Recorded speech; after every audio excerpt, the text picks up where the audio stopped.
Josh Dobbs has had one of the craziest journeys in NFL history, and in Week 9 he added another amazing chapter to his incredible stories as an NFL journeyman QB when he led the Vikings to a comeback win over the Atlanta Falcons in the closing minutes.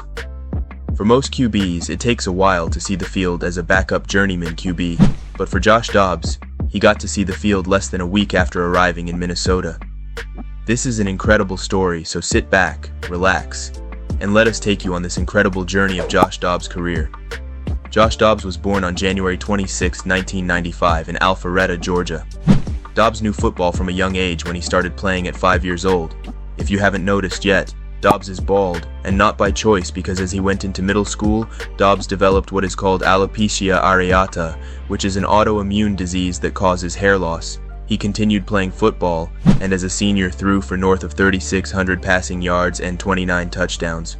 Dobbs was a 3-star recruit coming out of high school, and after initially committing to play college football at Arizona State University, changed his commitment to Tennessee, majoring in aerospace engineering. As a true freshman, Dobbs would get to see his first bit of playing time against number 1 Alabama on the road. Yeah, talk about pressure. He would take over in his sophomore year after the starter, Justin Worley, got injured and led the Volunteers to a bowl game. As a junior, Dobbs was given the nod as the starter, and as a starter, he led Tennessee to a 9-4 record and a bowl victory. And in his last year of eligibility, Dobbs put up 27 passing and 13 rushing touchdowns as he led the Volunteers to their second consecutive 9-4 season and another bowl win, this time over Nebraska. Oh, and you can't forget that while being a full-time athlete, Dobbs also made time for the classroom. He earned a 4.0 grade point average and was inducted into an honor society and made the honor roll. Had he not been a decent QB, Dobbs could have easily made a career with NASA. Dobbs received an invite to the Senior Bowl, where he was named the starter, and at around this point, Dobbs was getting draft buzz as a middle-round QB. He held workouts for 6 teams ahead of the NFL draft at Tennessee's Pro Day, including the Pittsburgh Steelers, who ended up drafting him in the 4th round of the 2017 NFL Draft. And listen up, because this is where the fun of Dobbs' NFL journey really gets good. He sat behind Ben Roethlisberger for 2 years after only getting minimal playing time because of injuries to Big Ben. After Mason Rudolph won the backup job, Dobbs was sent to the Jacksonville Jaguars for a 5th-round pick after Nick Foles suffered a broken clavicle. In 2019, Dobbs did not see any playing action as Gardner Minshew finished the rest of the year. While he was in Jacksonville, Dobbs was able to take part in an internship around his football schedule at the Kennedy Space Center. A year later, he would get waived, but then picked right back up by the Steelers off of waivers. After the season, Dobbs re-signed with the Steelers on a 1-year deal, but ahead of the year was placed on injured reserve.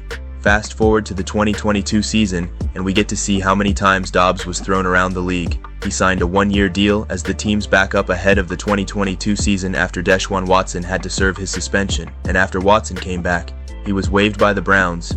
So, about 7 months of living in Cleveland for Dobbs. A week later, he was signed to the Lions practice squad, and he stayed there for just a mere 16 days after the Titans signed him off the Lions practice squad to start the final 2 games after Ryan Tannehill had already been ruled out for the season and Malik Willis underperformed. This was a small moment for most NFL fans, but for Dobbs, it was a huge moment, especially because it marked his first career start and also his first touchdown, even though the Titans would lose this game. With their season on the line, Dobbs was given the nod to start the finale against the Jaguars. Dobbs led an efficient game, but one costly mistake gave the Jags the win. After the season, Dobbs reflected on and appreciated the whole journey he's been blessed to be a part of.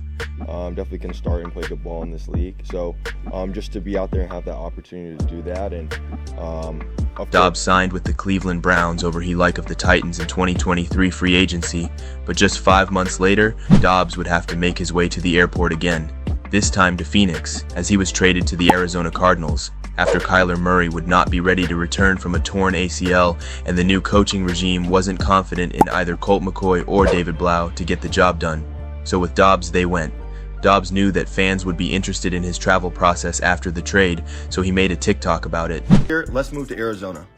First things first, on a long day of travel, I love to start off my day with a sweat. So I hopped on my Peloton and had my man Alex Tucson put me through the ringer. All right, the next step was the hardest part. Had to pack. So I went to my closet, I found the biggest suitcase I could find, and I went to find the essentials. First, 27 pairs of underwear, because you never can run out of underwear. Second, my favorite pairs of shoes, the Travis Scotts.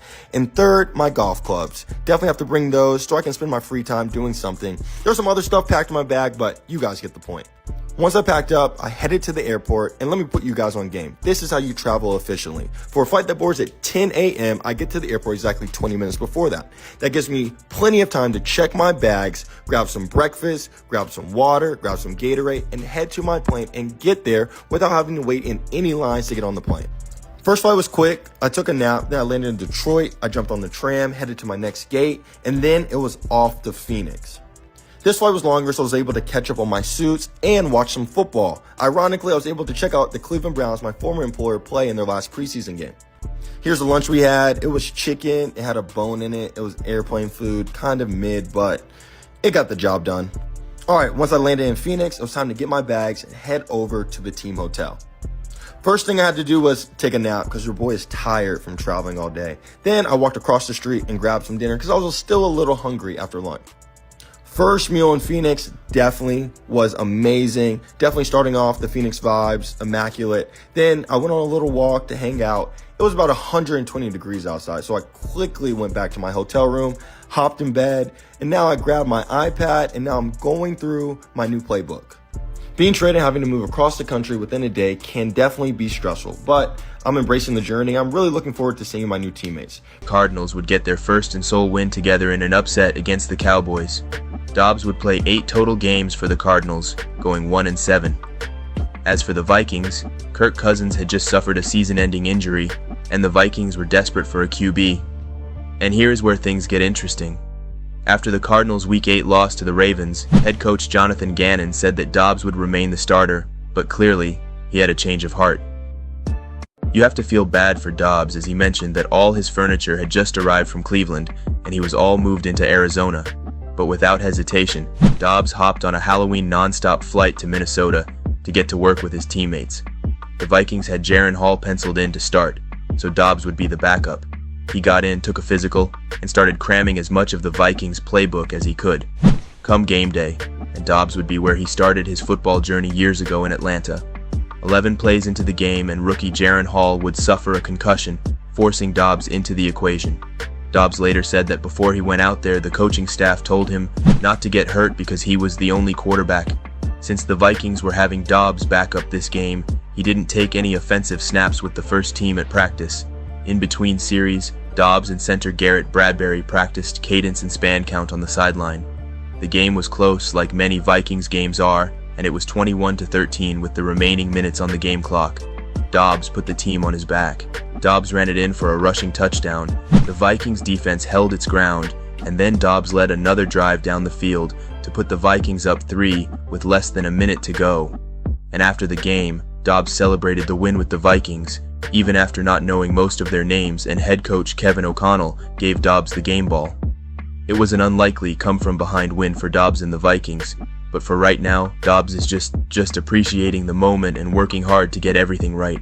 Dobbs will likely finish out the rest of the season as the starter in Minnesota, but whatever the future holds for Dobbs, let's just hope his furniture comes quicker this time around.